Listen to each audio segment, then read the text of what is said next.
안녕하십니까. 백만개미 한자구입니다. 10월 24일 목요일 시장 정리하겠습니다. 아침에 끝난 뉴욕 시장은 엔비디아 이것도 좀 한 2.8% 빠지고 애플도 2.16% 빠지고 이런 그 주요 그 기술주들의 하락의 여파 때문에 이제 하락폭이 점점 더 이렇게 확대돼 가다가 연준의 그 베이지북 내용이 발표되면서 이제 그것 때문에 조금 달러 강세가 조금 축소되고 또 금리 상승이 주춤거리고 이러면서 그나마 이제 그 낙폭을 좀 줄이면서 그렇게 시장을 마감을 했지만 다우가 0.95% 빠졌고 나스닥이 1.6%나 빠졌고 또 S&P 500도 0.92% 이렇게 3대 지수가 모두 하락을 하면서 시장을 끝냈고 필라델피아 반도체 지수도 1.14% 하락을 하면서 장이 끝났습니다. 우리 코스피도 당연히 출발이 마이너스 0.31 정도 밀리면서 출발을 했는데 이게 장 개시되면서부터 외국인들의 매도가 쏟아지기 시작을 했어요. 물론 이제 삼성전자도 외국인들은 오늘도 끊임없이 팔았습니다. 그래서 장 내내 좀처럼 이 하락폭을 좀 줄이지 못하는 그런 이제 어려운 모습이 계속해서 진행됐습니다. 오늘 코스피 시장에서 외국인은 6,101억을 순매도했고 기관이 533억을 순매도를 했고 개인만이 6,288억을 순매수를 했습니다. 그래서 오늘 지수는 2,581.03포인트 2,580또 겨우 매달리는 이제 그런 모습이죠. 그래서 어제보다 0.72%가 또 하락을 하면서 장이 끝났습니다. 코스닥도 0.33% 이렇게 밀리면서 출발을 했지만 이거 외국인도 그렇고 기관도 그렇고 하루 종일 외국인 기관이 매도에 서 있으면서 이제 시간이 흐를수록 지수 하락폭이 커지는 그런 모습을 보였습니다. 그래서 오늘 코스닥 시장에서 외국인들은 757억을 순매도했고 기관이 924억을 순매도했고 또 역시 개인만이 1766억을 순매수하는 모습을 보였습니다. 그래서 오늘 코스닥 지수도 734.59포인트 그래서 어제보다 1.42% 이렇게 하락을 하면서 장을 끝내서 두 시장이 다 오늘 굉장히 좀 어려운 그런 모습을 보였습니다. 기술적으로 보면 어제도 말씀드리고 있지만 지술적으로 지금 양 시장이 모두 추세적으로 하향 쪽을 가고 있어서 상승에 대한 얘기를 쉽게 꺼낼 수 없는 그런 상황에 있다. 이렇게 보여집니다. 오늘 서울 외환시장 환율은 지금 1380원 10전, 1380원 수준을 가고 있습니다. 시총 상위 종목들에 대한 그 주체별 반응을 보면 오늘 외국인들이 그 코스피에서 전체적으로 6,100억을 팔았는데 삼성전자만 판 게 6,487억이에요. 그러니까 오늘 삼성전자를 외국인이 6,487억을 팔았고 어제 한 500억 샀던 기관은 오늘 다시 863억을 팔았고 그래서 외국인과 기관이 동시에 다 판 종목이 삼성전자가 되겠습니다. 반면에 이제 아침에 실적을 좀 좋게 발표한 제가 아침에 그 장 열리기 전에 이거 굉장히 한 8시 전에 나왔어요, 실적이. 그래서 보내드렸습니다만 하여튼 SK 하이닉스는 외국인은 1716억 샀고 기관도 237억 샀고 그래서 SK 하이닉스는 오늘 이제 198,200원 20만에 거의 이제 다가가는 그런 모습을 보였고 또 LG 에너지솔루션은 아무래도 테슬라 영향을 좀 받은 것 같은데 그래서 오늘 이제 40만 6,500원에 끝났는데 외국인이 40억 기관이 141억 이렇게 매수를 했습니다. 그 다음에 현대차는 외국인과 기관이 동시에 팔았어요. 당연히 외국인 738억 기관 334억 이렇게 팔았고 그 다음에 이렇다 이렇게 셀트리온은 외국인이 124억 샀는데 기관은 55억을 팔았고요. 신한지주나 포스코홀딩스는 외국인 기관이 전부 다 동시에 매도를 하는 그런 종목이 됐습니다. 반면에 이제 코스닥으로 넘어가 보면은 알테오젠 같은 경우는 외국인이 139억을 샀고 기관도 112억을 사서 외국인 기관이 동시에 산 종목이 되겠고 리가켄바이오도 외국인이 19억, 기관이 49억 해서 외국인과 기관이 동시에 산 종목이 되겠고, 반면에 이제 에코프로비엠, 에코프로는 외국인과 기관이 동시에 매도한 종목입니다. 에코프로비엠은 외국인이 153억, 기관이 120억. 에코프로도 93억, 21억 이렇게 양 주체가 다 팔았습니다. 아침에 제가 오늘 8.15 모니터 녹화 때문에 일찍 나가면서 여러분들한테 테슬라 때문에 오늘 2차전지 관련이 이렇게 뜰 수 있지만 이게 전체적인 상승 기조로 가는 거라고 보긴 좀 어렵습니다. 감안하십시오. 이렇게 이제 말씀을 드렸는데 오늘 뭐 역시 내용도 그랬습니다. 그 다음에 이제 오늘 같은 장이 상당히 어려운 게 뭐냐면, 이게 섹터 구분이 잘 안 돼요.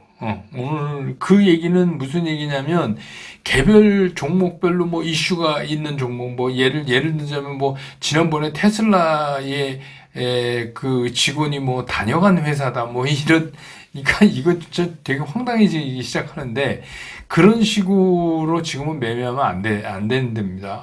그런 식으로 매매하면 안 됩니다. 그러니까 그런 거보다는 차라리 그냥 아무것도 안 하는 게 나을 수도 있어요. 지금 시장은. 그래서 이 개별 종목 이슈에 따라서 반응하는 시장입니다. 그래서 급기야는 뭐냐면 섹터도 못 끌고 가요. 시장이 섹터 안에서도 서로 달라지는 그런 모습을 보이고 있단 말이에요. 그러니까 섹터 이슈도 잘 안 먹히고 그냥 반응이 점점 약해진다. 그런 거는 뭐냐면 섹터를 움직일 만한 그런 이제 좀 힘을 가진 이슈도 없고, 그리고 시장 자체도 수급상 그게 어렵고, 이런 내용입니다. 그러니까 전체적으로 시장이 굉장히 힘든 상황이다. 이렇게 볼 수가 있죠. 오늘 뭐 이제 그 YG 플러스 같은데 어제 말씀드렸던 로제 아파트 이건 뭐 아직까지 YG 플러스는 이제 조금 움직였지만 점점 약해지는. 그 다음에 이제 뭐 실적 관련된 이슈 뭐 이렇게 그 다음에 개별 이슈 뭐 이런 거죠. 그래서 뭐 오늘 뭐 실적 관련된 것들도 그렇게 강하게 움직이는 그런 모습은 아니었어요. 그래서 오늘 이제 시장은 전체적으로 좀 정리를 해보면 특징이 시장이 상당히 무기력해졌다. 힘이 없다.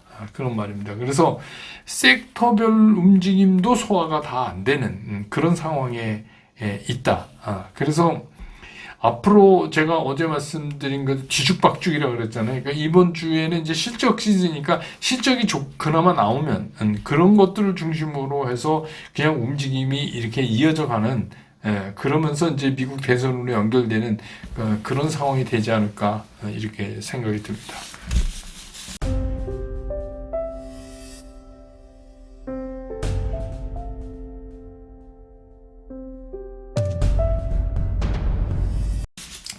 시장을 좀 보면 오늘 새벽에 아시지만 이제 뉴욕 시장이 끝나자마자 테슬라가 실적 발표를 했는데 주당 순이익이 그 애초에 시장에서 생각하기에는 한 0.58달러 정도 생각했는데 0.72달러가 됐어요.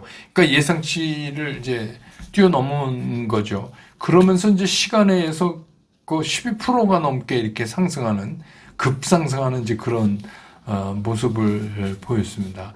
그래서 뭐 순이익도 21억 7천만 달러, 21억 7천만 달러, 그러니까 전년 동기에 18억 5천만 달러, 그거보다는 거의 17% 이상 순이익이 늘은 거예요. 그러니까 테슬라 장사 잘한 거죠. 돈 잘 벌었다. 매출도 이제 전문가들의 예상치는 253억 7천만인데 그거보다는 조금 낮았어요. 251억 8천만 달러 정도 됐는데 이것도 사실은 예상보다 낮았지만 전년 동기 대비하면 한 8% 증가한 거다. 이제 이런 겁니다. 그래서 사실은 테슬라의 그 실적이 발표되기 전에 시장에서 뭐 두 가지 걱정을 했죠. 하나는 과연 테슬라가 수익이 좋게 나올까? 이거에 대해서 굉장히 궁금했죠, 시장이. 두 번째는 뭐냐면 테슬라가 이제 지금 같은 게 위협받는 게 뭐예요? 테슬라가 그러니까 더 가격이 싼 차를 테슬라가 만들어낼 수 있을까? 왜냐면 이제 뭐 전기차를 테슬라만 만드는 게 아니잖아요, 지금은. 이제 그런 거에 대한 두 가지 의문점을 시장에선 가지고 봤는데, 깜짝 실적과 함께 오늘 이제, 내년에 보급형, 더 싼 그런 전기차를 출시하겠다고 아예 얘기를 해버렸어요. 그리고 이제 우리 시장에서는 그 엔비디아의 그 HBM3E를 납품하는 이제 SK 하이닉스 역시 그 예상을 뛰어넘는 이제 수익이 발표되고, 그렇지만 이제 오전에 잠시 마이너스권에 있었어요. 그건 왜냐하면 이제 외국인들 매수가 적극적으로 안 나오고 있었거든요. 물론 이제 아침에 매수 산 것도 있지만 전체적으로 매도가 많아지면서 마이너스권에 있었는데, 이제 오전 막 지나면서 그 외국인, 특히 이제 JP 모건이 매수를 시작하면서 플러스로 완전히 반전되는 그런 쪽으로 가닥을 잡았어요. 그러니까 오늘 시장에서도 우리가 느낄 수 있는 게 뭐냐? 역시 수급이다. 우리 시장은 뭐 실적이 좋고 이런 것도 중요하고, 근데 그거보다 먼저 선행적으로 수급이 안 맞으면 방법이 없다. 그래서 오늘 이제 SK 하이닉스 상승에는 JP 모건이 수급 그 숨통을 좀 틀었다, 이렇게 볼 수가 있습니다. 반면에 이제 삼성전자는 오늘도 이제 외국인들의 매도가 이제 이어지는데 무려 6,487억이나 팔았어요. 그래갖고 이제 또 저점을 만들었습니다. 또 저점. 이게 오늘 56,600원에 끝났는데 어디까지 가야지 되는 건지를 모르겠어요. 어디까지 가야지 되는 거를 정말 모르는 상황으로 이제 가고 있는데, 그래서 걱정입니다. 그래서 이제 오늘 제가 이게 그 우리나라를 대표하는 삼성전자하고 지금 이제 어제 그 장 끝나고 실적을 발표한 테슬라하고 이게 좀 비교를 해보면, 하나 이제 잘 나가고 막 주가 막 시간에서 막 엄청나게 12% 이상 상승하고 이런 거니까, 그래서 두 개를 비교하면서 참 많은 걸 느껴요. 그게 뭐냐면 테슬라는 사실 엄밀히 말하면 지금 조금 거품이 있다고 볼 수도 있는 거잖아요. 그러니까 쉽게 얘기하면 뭐냐면 그 수익에 비해서 주가가 당연히 높죠. 그거는 이제 뭐 미래가치, 희망, 꿈, 뭐 이런 것들이 녹아서 있는데, 그냥 기존에 이제 뭐 GM이니 이런 자동차들에 비하면 수익 대비하면 거의 이제 뭐 한 10배 가까이 되는 그런 주가를 이제 보이고 있는 거잖아요. 실제로는. 근데 과연 테슬라가 왜 이런 매력을 가지고 있을까? 그 극비하는 오늘 이제 테슬라는 미국에서 시총 1위를 가겠다고 이제 기염을 토했어요. 그런데 가만히 보면 중요한 게 뭐냐면 테슬라는 시장이 뭘 원하는가에 대한 대답을 정확히 해요. 그게 이제 우리 삼성하고 다른 겁니다. 시장이 뭘 원하는가에 대한 대답을 정확히 해준다. 그러니까 시장이 환호하는 거예요. 첫 번째가 뭐냐면 제일 중요한 거죠. 기업에서 성장에 대한 신뢰감을 주고 있는 거예요. 쉽게 말하면 지금 전 세계적으로 뭐 이제 관세 같은 거를 걸어서 막 막고 있지만, 중국은 전기차에 대한 거는 중국을 따라올 수가 없잖아요. 엄청나게 만들어내니까. 그리고 뭐 자국 소화도 많이 하니까. 그래서 이 중국 전기차의 그 이 폭발적인 증가, 이거를 경쟁할 수 있는 데는 테슬라뿐이 없다. 나야 나 아니면 아무도 못해. 이거를 그러니까 뭐 GM이 하겠어요. 뭐 포드가 하겠어요. 딴 데 뭐 폭스바겐이 하겠어요. 그러니까 딴 데가 전기차를 만들긴 만들지만 중국 전기차에 대항할 수 있는, 그러니까 내가 최고다 이거죠. 그거를 정확하게 투자자들이 궁금하고 있는 걸 정확하게 얘기를 해준 거예요. 중국 전기차에 대항만 나뿐이 없다, 테슬라. 그러니까 이제 요새 이제 중국하고 계속 뻐걱거리는데, 그런 측면에서 또 보면 테슬라에 대해서 사람들이 그 원하는 답을 딱 해주고 있으니까 확 달라붙을 수밖에 없는 거잖아요. 그 다음에 이제 수익성인데, 주당 순이익이 예상을 뛰어넘었다. 이 얘기는 뭐냐면 테슬라 자료를 보면 아시지만 판매 단가, 차량 한 대당 판매 단가는 오히려 떨어졌어요. 그럼에도 불구하고 우리는 이익을 낼 수 있다는 자신감. 우린 그래도 이익 내. 이런 거에 대한 자신감을 오늘 드러낸 거예요. 이게 굉장히 중요한 거죠. 투자자들 입장에서는.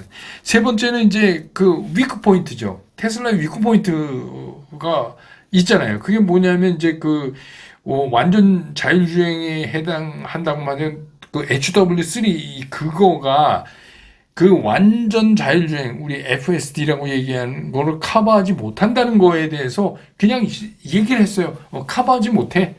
솔직하게 그냥 얘기를 했어요. 그런데 그래서 우리는 HW4를 도입해.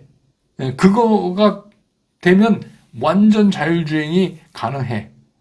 이렇게 얘기를 했단 말입니다. 그리고 그거는 나오면 우리가 HW3 갖고 있는 모든 차에다가 업그레이드 해줄게. 이렇게 얘기를 한 거예요.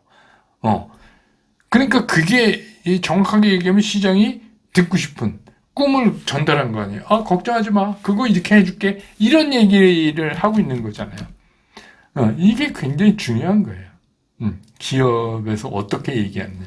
반면에 이제 삼성전자는 뭐 그동안에 반성문도 발표하고 뭐 했지만 시장이 원하는 대답은 아직까지 준 게 하나도 없어요. 그러니까 시장이 계속 궁금한 거예요. 어떻게 할 거지? 얘네 어떻게 할 거지?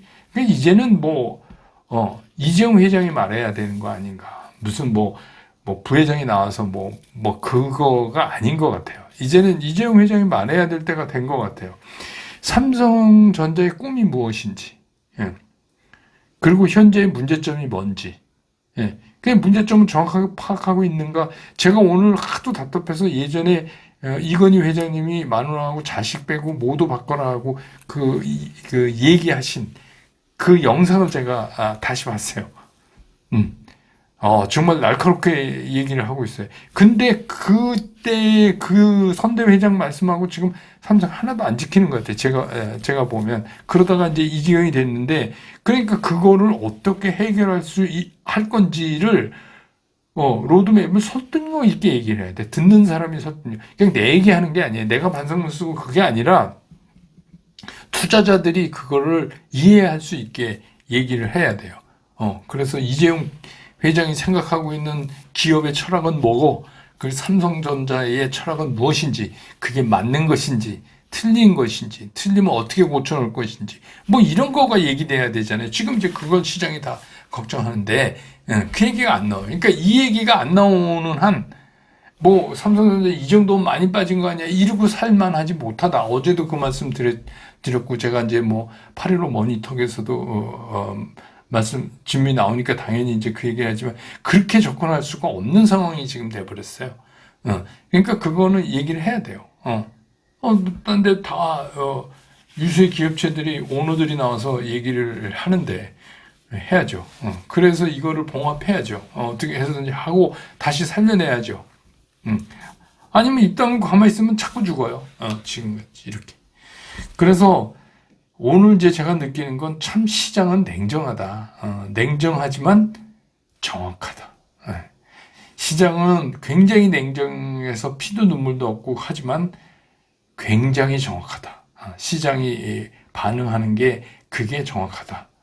이런 거를 또 느껴요. 그래서 답답하긴 하지만 그렇습니다.